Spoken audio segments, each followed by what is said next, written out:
Hey guys, how are you? Welcome to my November reading wrap up and my December TBR. In this video, I'm going to share with you everything I read in November, my ratings, my thoughts on it, if I recommend them or not, and then I'm going to share with you what I hope to read in December.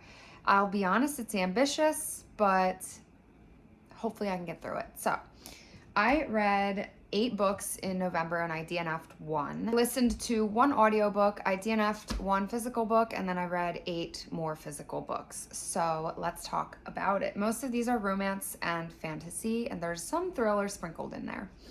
Let's talk about the book I DNF'd. If you watched my most recent reading vlog, I talked a little bit more about this one, so I won't get too much into it. But I DNF'd Window Shopping by Tessa Bailey. I just didn't like this. I just did not enjoy this at all, and I tried to get through it, but I couldn't make it happen. So this is a little holiday rom-com. It's basically a grumpy sunshine workplace romance trope. Our main character hires our female main character to work in his department store to set up window displays, and she has a little bit of a troubled past, so he gives her a chance. Meanwhile, he kind of like instantly falls in love with her and he pines after her. And while it's cute in theory, I just didn't enjoy the plot. I didn't enjoy the romance, and I thought it was a little bit rushed. I didn't feel a holiday vibe with this one. So I DNF'd it for the sake of continuing the reading vlog with the other books. Then I read, these are not in order, by the way, of how I read them. I read Travis by Mia Sheridan, and this is kind of in the same universe as Archer's Voice, which you are supposed to read Archer's Voice first. It's not required, but it is recommended. Travis is Archer's step-brother, but it's a little scandalous how that came to be.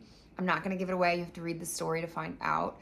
But we have Travis, and then we have our main character, Haven. Haven and her brother had a really tragic loss, so they moved to this town that Travis lives in, and her and Travis meet. He is the town sheriff. He pulls her over, and they kind of have a little snarky romance in the beginning, and then it gets better from there. I will say that the character growth in this was sweet. Both Travis and Haven have achieved some really great character growth. However, I found that I kind of got bored with the story. I didn't really enjoy the romance, the spice. It wasn't really there for me, and I didn't really feel a connection to these two characters. So while the book was sweet to read and I appreciated the character growth, I just didn't really feel connected to it. So for that reason, I gave it 3 stars, which honestly was being a little generous. So we have Pestilence and War by Laura Thalassa. I'll start with Pestilence. Pestilence is the first brother out of the 4. He comes to Earth to kick off the apocalypse. He spreads disease, and he ends up meeting a human woman who tries to unalive him unsuccessfully. So he takes this woman as his prisoner, and he drags her through the entire Earth almost, keeps her alive, takes care of her, but makes her watch him spread this deadly disease, and she ends up kind of begging him for mercy for the people, asking him to stop. Of course, he does not, but they end up forming a relationship / romance, which I thought was interesting. I liked this book. I flew through it, read it very fast. I didn't love it. I think it's an interesting storyline, and I think that once I complete the entire series, I'll have more of a thought process on it. But so far, I just thought it was a fun read, a fast read, but it wasn't drawing me in. It definitely wasn't giving me more than like a 3.25 star rating. Then I read War, which is the second book in that interconnected standalone series. I read this in the most recent reading vlog as well, so if you want to hear more thoughts, check that out. But I'm giving this one a 3.5 star. I liked this one a lot better than Pestilence. I just felt more connected to the characters. We have War, who comes to Earth 7 years after Pestilence did, and he obviously spreads war in the Middle East. That's when he literally runs into our main character, Miriam, and she is then taken prisoner by him, and he says that it is basically fate that she's his wife. And he basically tells her, "You are my wife. You are the chosen one." So he keeps her alive. he brings her to his camp where all of his loyal human followers are, and he kind of pines after her a lot in this book, which I thought was sweet. They're both very strong-willed, though. They both are set out to do what they need to do. He needs to spread war. She wants to stop him from spreading war, and she kind of goes behind his back a lot in this book to do that. And he bends for her quite a lot, which I thought was sort of sweet. So I liked war much more than I liked pestilence. I think that this book had a little bit of a parallel to the first book as far as how the characters meet their women, and some of their mannerisms I find to be a little bit the same. But aside from that, this one was a lot better. It was a little more dragged out, but I didn't mind it because it was still very fast-paced. So I gave this one 3.5 stars. Then I have a 5-star read, and I'm so excited. I love this book, Butcher and Blackbird by Brynne Weaver. I'm so late to the game on this. I probably am the last person to read this book, but I fucking loved it. Every second of it. I read it in one day. I read it in half a day. It just pulled me in and did not let me go. The main characters are so well written. I love them so much. I felt their connection. I felt their energy and their just love for each other. It is a friends to lovers serial killer romance, and it starts off with Rowan, who sets up this sort of competition between him and Sloane.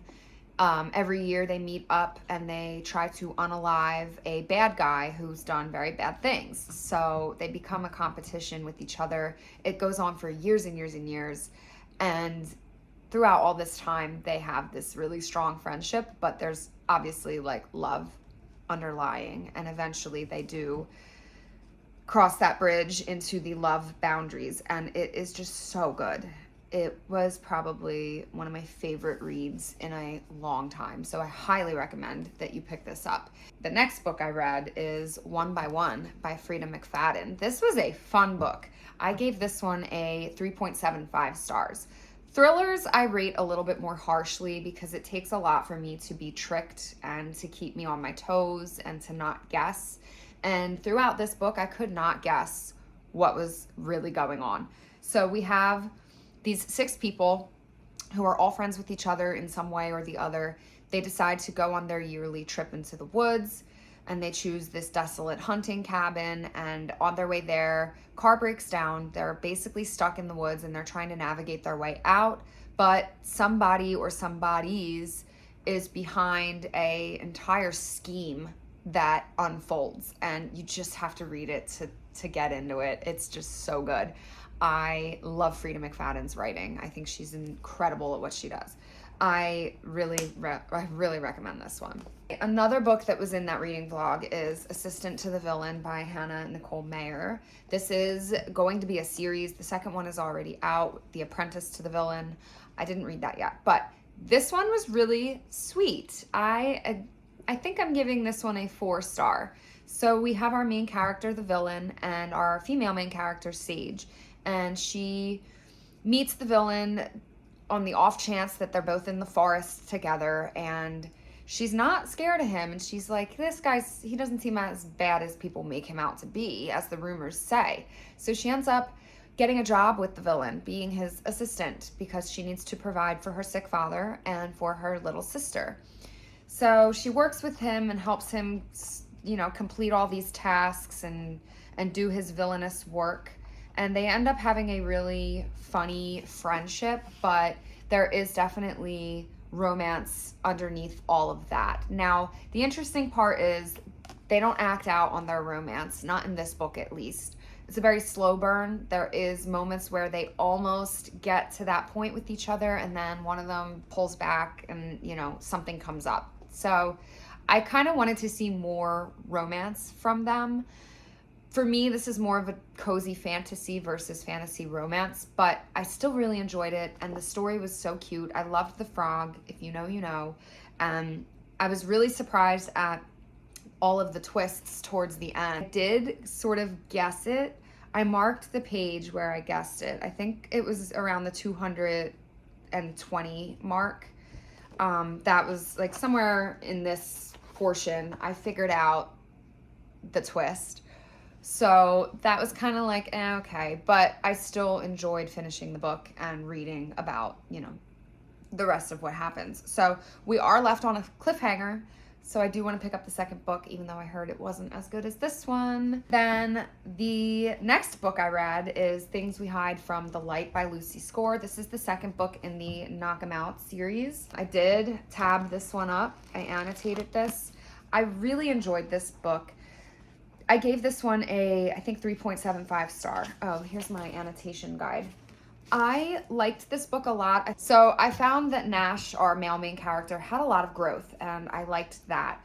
I do find Lucy Score's male main characters to be a little immature, though. They're big fans of fist fighting each other, the brothers, and I'm just like, why? Why are you doing that? Are you not grown up enough to be able to channel your anger into other methods versus beating the shit out of your brothers? I don't really get that.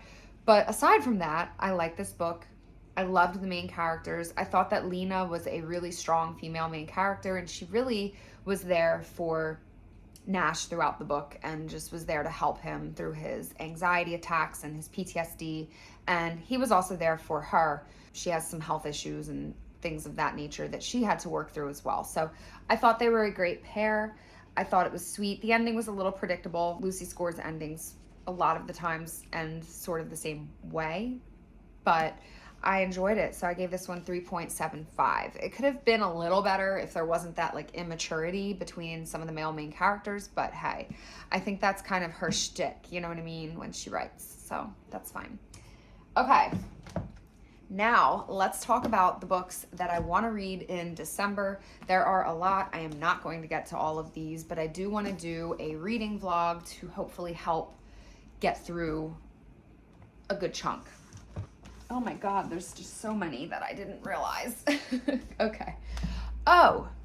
Okay, the last book that I read, listened to in November was Toxic by Nicole Blanchard. This is a dark prisoner romance, and it's about this woman whose husband is very abusive, and he is the prison ward at the prison that she is a nurse at. So she is a nurse at this prison, and this inmate comes in out of nowhere, and she sort of builds this bond with him. They build trust between each other, and then something happens, and this inmate is not at all who he said he was.